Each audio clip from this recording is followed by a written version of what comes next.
Assalamu alaikum wa rahmatullahi wa barakatuh. Hello, Assalamu alaikum. It is generally felt that the tie is the symbol of the cross. Then why do you wear the label of the Christian? That's a very good question posed by the sister. And I'm happy that such questions come so that many misconceptions are clarified. She asked the question that tie is a symbol of a cross, symbol of Christian. Then why, as I, being a Muslim, wear the tie? And I do know that many Muslims consider the tie to be a symbol of a cross. But I am a student of comparative religion. Nowhere in any Christian scripture is it mentioned that tie is a sign of a cross. And if it is, the hadith clearly says that you cannot wear that which resembles that of an unbeliever. If it's a specific symbol of a non-Muslim, you cannot wear that label, it is haram. Nowhere will you find a single statement in any verse of the Bible where it says that tie is a sign of a cross. I am aware that many Muslims, they are against the Western culture, and I don't blame them. What I say, if you find something against, if you observe something which the Westerners are doing wrong, you have to object to it. But what things they do good, there's no harm in agreeing with it. What things are neutral, there's no harm, not that you have to object to that also. Many Muslims are so much against the Western culture that they object on each and everything. Tie is not at all the symbol of Christianity. And this question is posed to me in various parts of the world. And I challenge and I tell the audience that if any Muslim can prove to me any time with authentic proof that tie is a sign of a cross of a Christian, I will be the first person to remove it. And I will tell all the people not to wear it. Tie is not a sign of Christianity at all. It's not a sign of a cross at all. It's a cultural dress. And researches have been done by scholars, not from hearsay, from scholars. How did it originate? Some scholars say in the cold countries, people wore a tie to tie their garments which were heavy, in the cold countries, woolen clothes, etc. It's a cultural dress. It's not a dress of the Christian. You go throughout the world, the Christian wears, he wears the tie, alhamdulillah, know about it.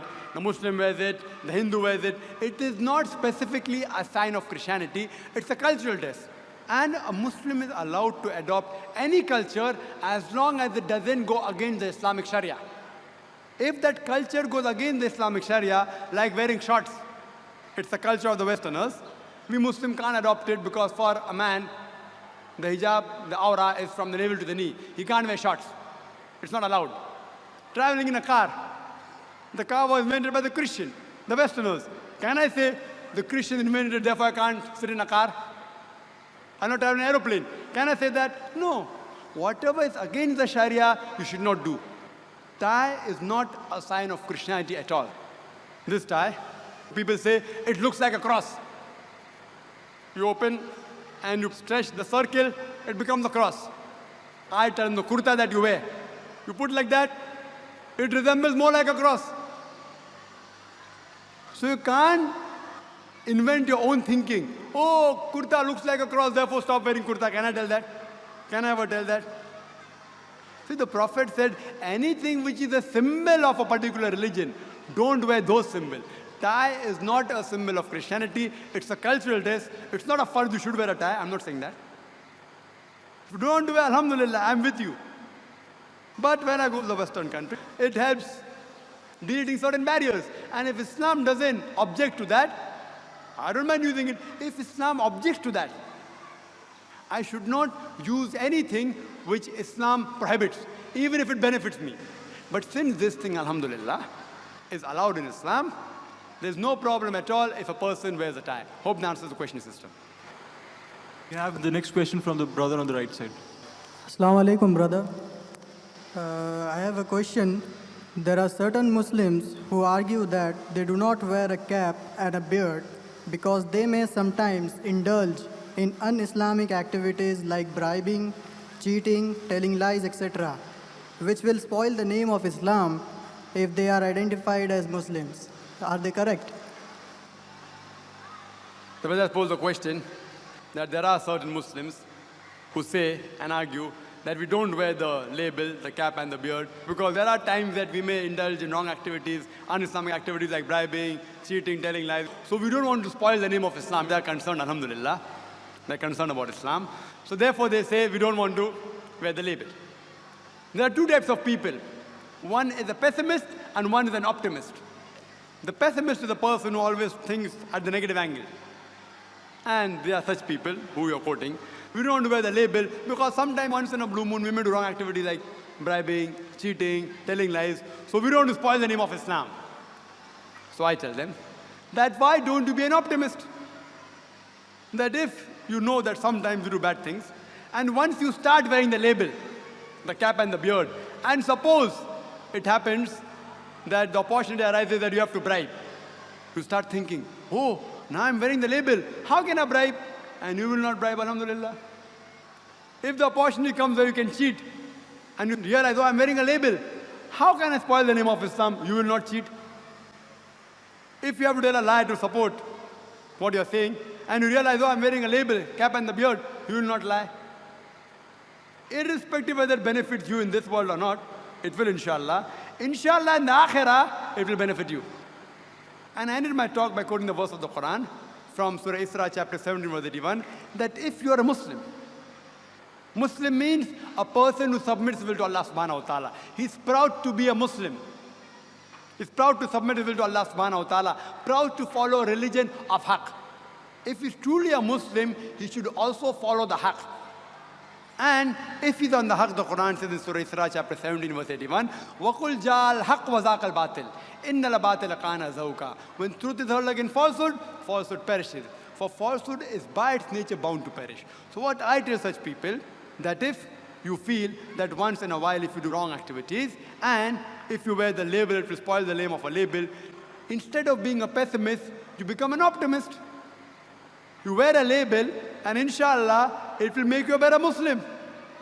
And if you're so much concerned about the Muslim Ummah and the name of Islam, it will, besides helping the Muslim Ummah, it will even help you.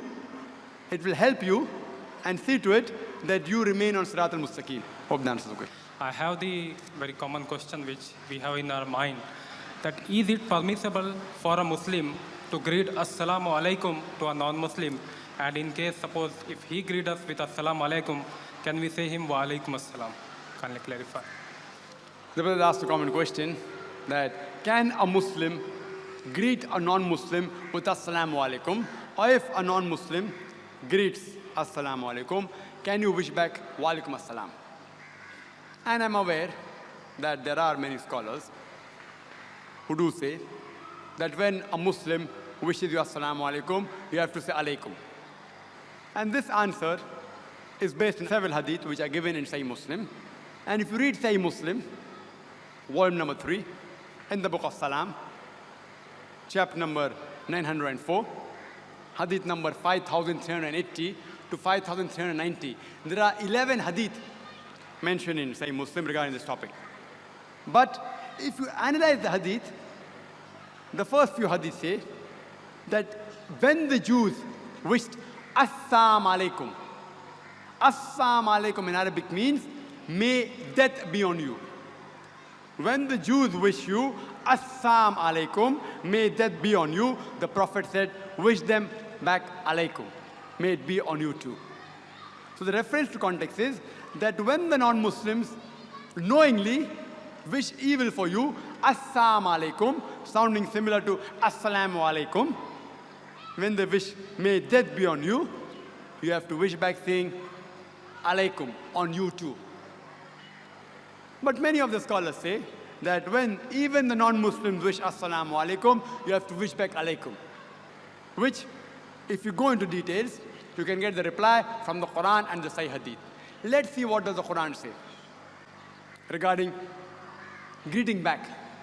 And I said in my talk in Surah Nisa, chapter 4, verse 86, which says, وَإِذَا حُيِّيتُمْ بِتَحِيَّةٍ فَحَيُّوا بِأَحْسَنَ مِنْهَا أَوْ رُدُّوهَا إِنَّ اللَّهَ كَانَ عَلَى كُلِّ شَيْءٍ حَسِيبًا. That when anyone greets you courteously, wish back more courteously, or a greeting which is of equal courtesy. Because Allah is careful in keeping of the accounts. Where greeting back is concerned, we can greet them back. So regarding the question, if someone wishes you assalamu alaikum, what should you reply? Based on this Quranic verse, you can wish back more courteously or at least the same. That's what the Quran says. Regarding, can you wish them first? There are hadith of beloved Prophet in the same Sahih Muslim which says that when you meet Ahl Kitab or you are a Christian, don't wish them, etc. And there are various different opinions in the various groups of scholars. But when you go to the Quran and the Sahih Hadith is the best example to be followed. The Quran says in Surah Maryam, chapter number 19, verse number 47, that when Ibrahim alayhi salam, Abraham peace be upon him, when his father, who was a mushrik, removes him from his house, he says, Assalamu alaikum. I will pray to Allah subhanahu wa ta'ala to forgive you. Quran says that Ibrahim alayhi salam told his father, Assalamu alaikum. And I will pray to my Almighty God to forgive you.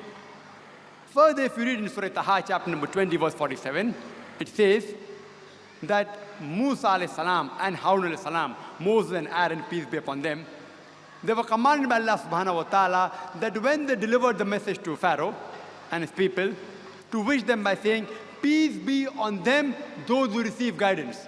And this was one of the way the Prophet, when he dictated letters, he said to the non-Muslim kings that peace be on you, those who receive guidance. Further, if you read in Surah Furqan, chapter 25, verse 63, it says that when those approach you who are ignorant, tell them, Qalu salama. Tell them peace. So when the ignorant come to you, who give vain talks, say, Qalu salama. Wish them peace. Further, if you read Surah Qasas, chapter 28, verse 55, it says that when you are in the company of those people who give vain talks and who speak against Islam, tell them, to us is our deeds, to you is your deeds. Peace be on you. Wish them salam. Mean those who speak against Islam, the Quran says, wish them salam. So there's no problem at all in wishing a non-Muslim salam. And if you read the tafasir of the Quranic verses, if you read the tafasir of Qurtubi regarding Surah Maryam, chapter 19, verse 47, it says that regarding the explanation of this verse, when Ibrahim alayhi salam tells his father that peace be on you, I will ask Allah subhanahu wa ta'ala to forgive you. Most of the scholars, the Jamhur scholars, ulama, they say that here the peace was only a form of greeting, like saying farewell. It wasn't a form of asking protection. So they say that this was a form of greeting. While Qurtubi, in his tafsir, he says that according to Tabari, he said that here it actually means peace. And further, if you read the statement of Naqash, he said that it is allowed for the Muslims to wish salam to the non-Muslim. Though the majority of the scholars say that here the greeting was only a form of a greeting. It was not asking for protection. And further, if you read the statement which Qurtubi says, that I agree more with the statement of Uayna, who said, and for his explanation, he quotes Surah Mumtahina, chapter number 60, verse number 8, and say, Allah forbids not you from being just to those people who fight you not against your religion, nor drive you out of your house, for Allah loves those who are just. That means you have to be just to the people who fight you not against your religion, or drive you not out of your house. And he further says that the Quran says in Surah Mumtahina, chapter number 60, verse number 4, that verily in the lifestyle of Ibrahim alayhi salam, you find a very good example. What Ibrahim alayhi salam did, alhamdulillah, you find a very good example. So when he can wish peace to his father, why can't you? So based on the scholars, if you see the tafasirs various, even of Tabri and Ibn Qasir, when he gives the translation and the commentary of Surah Nisa, chapter 4, verse 86, it says that this verse, which says that when anyone wishes you courteously, wish back more courteously, does not refer to the Muslim, it can refer to any creature of Allah subhanahu wa ta'ala. So if you analyze, there are a few group of scholars who say that it is preferable that you do not wish them, only say alaikum, but there are other group of scholars who say that you can wish them You can initiate the greeting as well as wish them back more courteously. I agree more with those group of scholars who say that you can greet non-Muslims, because if you read the sayings of Ibn Masud, may Allah be pleased with him, when he was asked, can you greet salam to a non-Muslim? He said yes, and he did that to his companions, and he said, we Muslims have come here to spread peace. If you read the sayings of Abu Usama, may Allah be pleased with him, he said that he used to greet the non-Muslims, whether Christian, Jews, etc., with peace. So there are scholars, majority, who do say that you can wish, while many scholars who say that it's preferable to say alaikum. I agree more with those who say that you can wish salam to a non-Muslim as well as wish them back wa alaikum assalam. Hope that answers the question.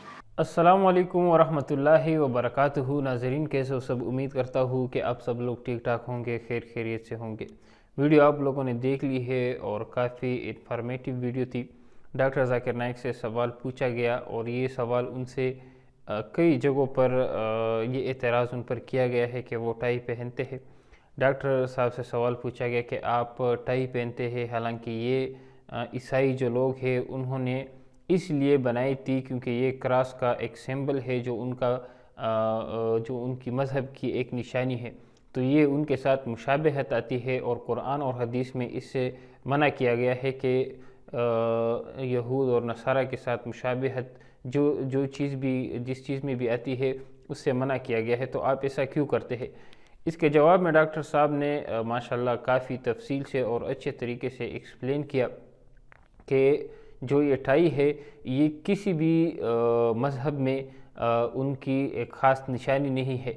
हालांकि मैं ख़ुद जो है तकाबुल अदियान का एक student हूँ और मैंने बहुत से मज़ाहिब के बारे में पढ़ा है और ईसाईयत में मैंने कहीं पर भी किसी भी किताब में, बाइबल में कहीं पर भी मैंने ये नहीं पढ़ा कि टाई पहनना उनका एक मजहबी फरीज़ा हो, या जैसे कि मुसलमानों के यहाँ टोपी पहनी जाती है या जो है और भी इस तरह की चीज़ें हैं, दाढ़ी रखी जाती है, बड़ी मूछें जो है कम किए जाते हैं, तो ये एक मुसलमान की पहचान है।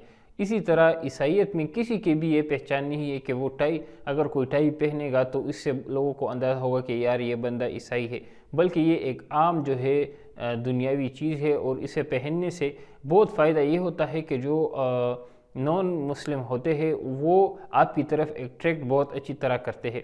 यहाँ पर तो डॉक्टर साहब ने ये इस चीज़ की इतनी वजाहत नहीं की है, लेकिन अक्सर मकामात पर उनसे ये सवाल पूछा गया है और उन्होंने काफ़ी तफसील के साथ इसके जवाबात दिए हैं, क्योंकि लोगों ने उनके पैंट शर्ट जो वो पहनते हैं उस पर भी काफ़ी एतराज़ किया था। जब अभी ये पाकिस्तान आए थे यहाँ पर भी उन पर काफ़ी एतराज़ हुआ था कि आप कुर्ता पजामा क्यों नहीं पहनते और टाई पैंट शर्ट क्यों आप पहनते हैं। तो इसके जवाब में डॉक्टर साहब ने क्लियर ये वाज़ी किया था कि मेरी ज़्यादा से ज़्यादा कोशिश ये है कि जो गैर मुस्लिम है उनको मैं इस्लाम की दावत दूँ, और जब आप गैर मुस्लिम को दावत देते हैं तो पहला आपका गेटअप उनको काफ़ी ज़्यादा मुतासिर करता है, क्योंकि आप सब लोग जानते हैं कि मीडिया ने, इंटरनेशनल मीडिया ने इस्लाम को बदनाम करने की हर मुमकिन कोशिश की है, और जो मौलवी टाइप लोग होते हैं जिनका कुर्ता होता है और जो पूरा एक हमारे यहाँ आलिम दीन का गेटअप है जो कि काफ़ी अच्छा है, हमें बहुत ज़्यादा पसंद है, लेकिन उसको इतना ज़्यादा बदनाम किया गया है कि गैर मुस्लिम उसको देख ले तो उसको बात वो सुनने के लिए उसका दिल नहीं करता है कि उसकी बात वो सुने। उसे ये लगता है कि ये मुझे अपने दीन की तरफ दावत देगा और मुझे जो है वो ब्रेन वॉश करेगा, और ये चीज़ें उसके जहन में आ जाती है। हालांकि दूसरी तरफ अगर डॉक्टर साहब की तरह शख्सियत हो और वो एक टाई कोट पैंट में हो और वो उसको बात करे और दलील के साथ बात करे तो वो लोग सुनते भी है और वो उन पर काफ़ी ज़्यादा असर भी करती है। इसके अलावा दोस्तों, बहुत से लोग जो है वो जब किसी से नफ़रत करते हैं या किसी से बुग़्ज़ शैतान उसके दिल में डालता है तो वो उस इंसान में खामियां ढूंढने की कोशिश करता है, और जब उसको खामियां नहीं मिलती तो वो वैसे ही बहतान लगाना शुरू कर देता है। अगर आप लोग ये कहते हैं कि टाई जो है वो क्रिश्चियनिटी की एक सिंबल है ईसाईयत का, तो आप पहले ये साबित करो। डॉक्टर साहब ने ये साबित किया है कि ये कोई सिंबल नहीं है। उन्होंने कुर्ते का मिसाल भी दिया है कि अगर आप कुर्ते को इस तरह दोनों हाथ फैलाकर लटकाते हो हवा में तो वो भी एक तरह का क्रॉस बन जाता है। हालांकि वो टाई से काफ़ी ज़्यादा साफ क्रॉस बनता है। ٹائی تو اوپر سے پھر بھی گول ہوتی ہے لیکن کرتا جو ہے وہ پورے کا پورا کراس جو ہے وہ بن جاتا ہے. سو کسی بھی انسان سے بغض نہیں کرنا چاہیے, اور اگر آپ کو کوئی انسان پسند نہیں ہے تو آپ کو کوشش کرنا چاہیے کہ اس کے بارے میں نہ آپ سوچیں, نہ اس کے بارے میں کوئی غلط فیصلہ کریں, نہ اس پر بہتان باندھیں. سو ہمیں ان تمام چیزوں سے درگزر رہنا چاہیے. باقی اس سوال جواب کی اس سیشن کے بارے میں آپ لوگوں کی کیا رائے ہے, آپ لوگوں کو کون سی ایسی بات لگی اس پوری ویڈیو میں جو آپ کو پسند آئی بہت زیادہ, وہ آپ لوگ ہمارے ساتھ اپنی رائے کمنٹ سیکشن میں شیئر کر سکتے ہیں. مزید اس طرح کی ویڈیوز کے لیے ہمارے چینل کو ضرور سبسکرائب کریں. السلام علیکم ورحمۃ اللہ وبرکاتہ.